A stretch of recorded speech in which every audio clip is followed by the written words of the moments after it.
Buying a bike at a dealership can make you walking in feeling pretty good about yourself and walking out feeling like this.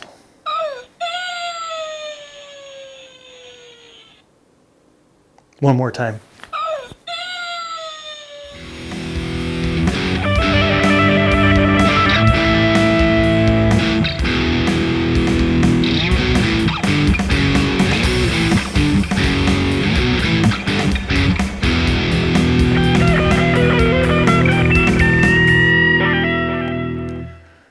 Hey, thanks for watching Riding with Marshall. And today we're going to talk about how not to buy a motorcycle. How not to buy a motorcycle. First off, let's start with the different means you have of buying motorcycles. Private seller, dealer, dealership, or the bad one, stealership. You will never find a more wretched hive of scum and villainy. We must be cautious. Now, private seller. A private seller is somebody in like Craigslist or Cycle Trader. The private seller in Craigslist, you want to make sure they're local. If they're on Facebook or Craigslist, what have you, make sure they're local. You can go over to their house. You can go over there more than once if you want. Bring cash, be nice. If you're going to do a test ride, be darn well interested in it. Look over the bike first. Don't buy a project bike. Always wanted to. You're going to put it in the garage. You're going to take it all apart, go all the way through it, put it all back together. Hopefully you'll find all the parts you need to do it. So many bikes end up in baskets and then parted out on Craigslist because it's a project, I meant to get to it, ran out of money, whatever excuse. Buy one that runs.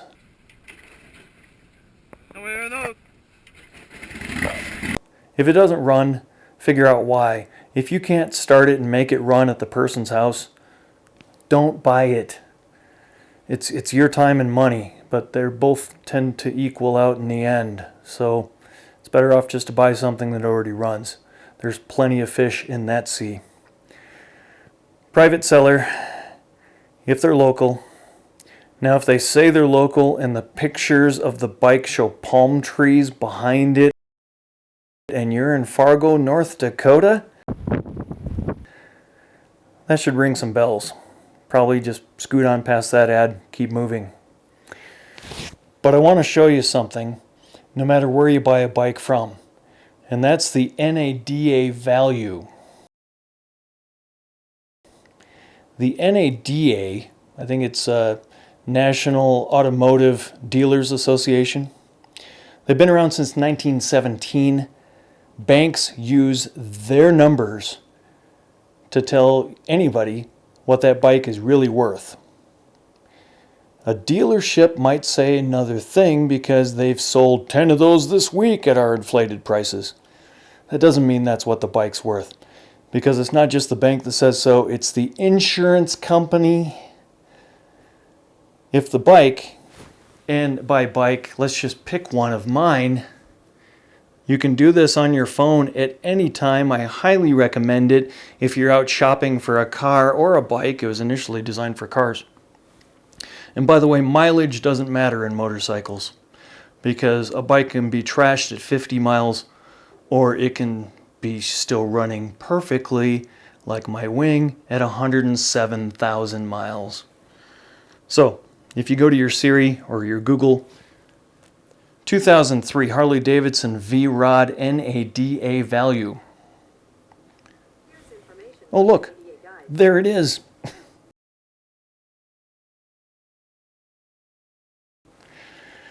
It's saying average retail price should be $5,495.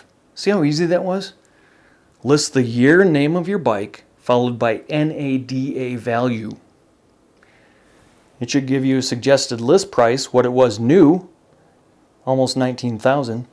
Average retail today, $5,495. We'll call it $5,500. When I bought it 3 months ago, it was $5,600. Is what the N.A.D.A value is. Go through Craigslist, practice, try it, pick a bike, do the N.A.D.A value on it. Now, Kelley Blue Book's a different story. The accuracy of Kelley Blue Book is, I don't know. Nobody's using it as far as banks. Banks use N.A.D.A, insurance companies use N.A.D.A, and what that means to you is, if that bike's worth $5,500 and you pay $7,000 for it and you trash it, the insurance is going to pay $5,500. You're still going to owe the other $2,000 on that bike. What are you going to do? Okay, it's $1,500, but whatever. Do the math. This is the value of the N.A.D.A guide. And if a dealership tells you, we sell these all day long at this price, the insurance company doesn't agree if they have to replace it. That's what gap coverage is for. We'll get there later. So, private seller, make sure he's trustworthy. Bring somebody with you with a cooler head and a better set of eyes to look over the bike for you. I did that recently for a gal. She had not noticed that the bike she'd been on for a half hour had been dumped. I pointed that out. Why? Because I wasn't the one buying it. I wasn't all excited about it. I was able to see it. Bring someone with you. So, private seller. Next up, you have a dealer. Now, a dealer is anybody that's like a mom and pop that has a dealer's license to sell bikes. They can be in their own garage. They can be in a brand new building. Regardless, they sell bikes, but they don't have a license with the manufacturers to sell brand new ones. So they will deal with the bikes that they get on trade, that they buy on auction, or that they get as a trickle-down effect from the large dealerships. You trade in your...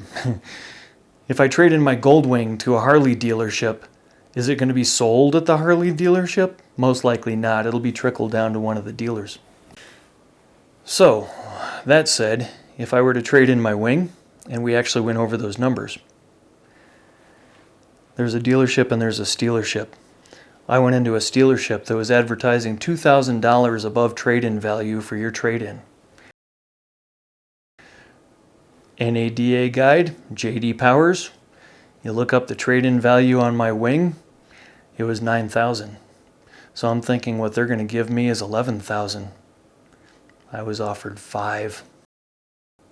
We'll get to that. Know your numbers. That's what I'm saying. It's as easy as Google. It's as easy as probably Siri. But look up your numbers.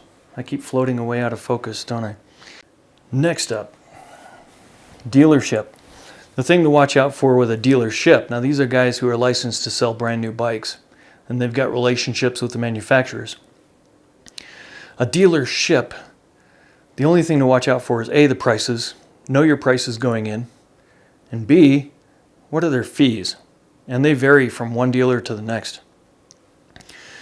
By fees, I mean, well, are we talking about a new bike or a used bike? A brand new bike might have a setup fee, a destination fee, and they're always going to have a doc fee, which is documentation. Filing with the state that you've got a loan and that they're leaving the dealership and going to you.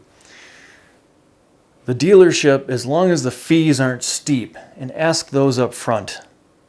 And don't be ashamed to tell them if they're too high. Doc fees in my area of the woods have gone up from 200, actually 192 was one of the low ones I paid. Now they're at $300 and they're being kind of set there. But there are some places charging almost double that. Watch the doc fees. Next up is your stealership. The stealership. I walk into a place I'd been around lots of times. Even bought 2 bikes there back when I was young and didn't know what I was really doing. Went in and I said, I'd like to trade in my Wing on this lowrider. Well, I just told you that story. They were only going to offer me $5,000 for the Wing due to its high miles. So I said, no way. Walked away. Salesman said, "Oh, anything else you'd like?" And I'm like, "Well, that V-Rod right there. If I could get it for, I know it's worth $5,600. If I could get it for $120 a month or so." I go out to my car. He comes running out to the car. "Hey, come back in. I think we can take care of you." I'm like, "Really? All right, I'll play."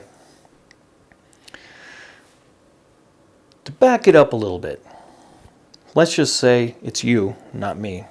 You go into this dealer, you see the V-Rod there. You ask the salesman, "How much is that V-Rod?" You notice none of the bikes have price tags. Why do none of them have price tags? Because you'll have to flag down a salesperson to ask them. That's called opening a dialogue, a sales dialogue. I'd rather see prices on bikes, wouldn't you? So I ask, "How much is the V-Rod?" I already know how much it should be. He says, "Well, I'm not really sure. Let me find out while you test ride it." Well, I test rode it 2 weeks ago when I did the video. "Oh, yeah. Okay, well, let's come over to this guy." Well, you go to the next guy, and he's the closer. Now, it's really kind of sad when the salesman can't get you the price on the bike without asking somebody else. That's because the salesman's only paid between $50 and $100 per bike per sale. So think about that poor guy for a second. He sells a $35,000 bike. He's been working on that sale for 2 weeks. Finally makes the sale. He gets $100 for his effort. Might have taken him 2 weeks and text messages at home and everything to make that sale. That's really sad. But he hasn't moved up the chain far enough yet.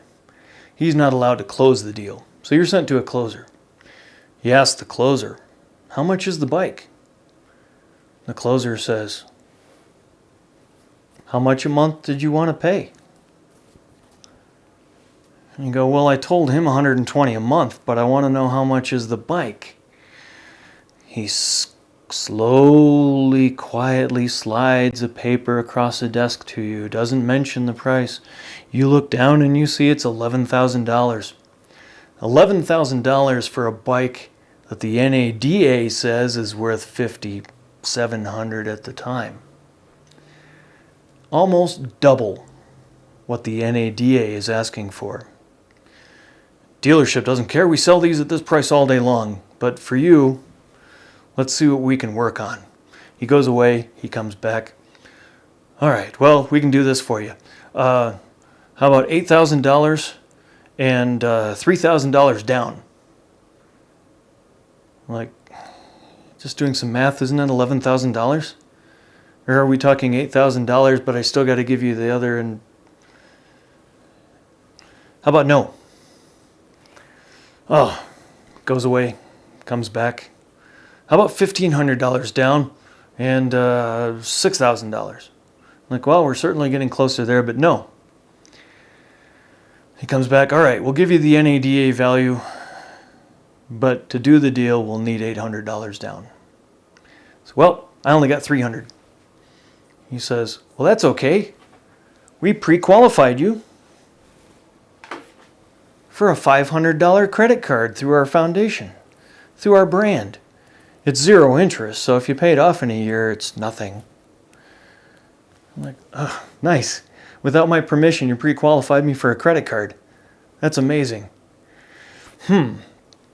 Well, by now you've sat there, you've already been at the dealership for an hour and a half. In 2 cases, on prior bikes, I was there for 5 and 6 hours, respectively. And that's kind of a toy that they'll use because if there's a big gap of time between when you're with the closer and then go to the finance guy, you'll sign anything to get the hell out of there. Anything at all. Get with the finance guy. The finance guy says, "Okay, well, we got these numbers right here." And I go, yep. He goes, "Well, we already knew that you probably wouldn't want extended warranty coverage because we got the bike so far down in price. What a remarkable deal you've worked out here." It's the same deal I'd get anywhere else except sooner. So, yeah, well, no extended warranty again, I guess, for you. Didn't mention gap coverage. Guess I'm not getting gap coverage. But we have these other fees. Prep fee. What's a prep fee? Well, that's a fee we put into the bike to make sure it passes safety. You know, new tires, oil, that kind of stuff. Am I likely to get new tires and oil? Well, the fluids for sure. You know, we'll look at the tires, see if they need them. Anything, you know, tires older than 3 years old, we replace. Oh, well, it is an old bike, and if it gets new tires, I know that they're going to cost me around $700 or $800. Might as well. Fine. You look down on the piece of paper you're signing, the final deal. There's a dock fee of $500.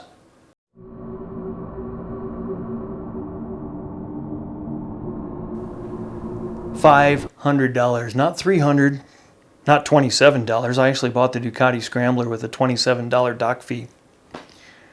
$500. So in your head, you look up, $500 plus a $1,000 prep fee on top of a $5,000 bike. There's not a bank in the land that's going to do this deal. You're upside down like you wouldn't believe.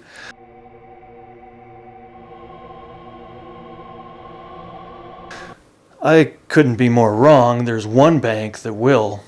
It's owned by the same brand that owns the dealership. It's not really owned, but they're a subsidiary of it. They have a bank that'll work any deal they want. Why? Because if the loan fails, the dealership will go send their cousin Greedo to come pick up the bike for you. Anyway, dealership, watch the fees. Like, seriously, watch the fees. Call around. They're not the only people that they're going to have a prep fee, but it's not going to be $1,000. And the other branded dealers in the area, the dealerships, laughed when I asked what their prep fee was on a used bike, and they all said the same thing. A prep fee on a used bike? What? They were thinking I was talking about setup, which even a setup fee here is less than their prep fee on a used bike. Took it up with the owner. The owner got back to me and said, everybody pays the $1,000 prep fee on used bikes, everyone. Everybody pays the $500 dock fee. Well, let's say they sold 100 bikes in 1 month. Let's say they were all used bikes. Let's say everybody paid that. The dealer made $150,000. And if I didn't mention it before, the interest rate that you get on your loan from this bank most likely has 2% tacked onto it, fed back into the dealership for the life of the loan. So if you did get a loan here, do your best to get it refinanced, especially before you make 4 payments with them and they get a kickback from that bank for doing business there. So that was how not to buy a bike.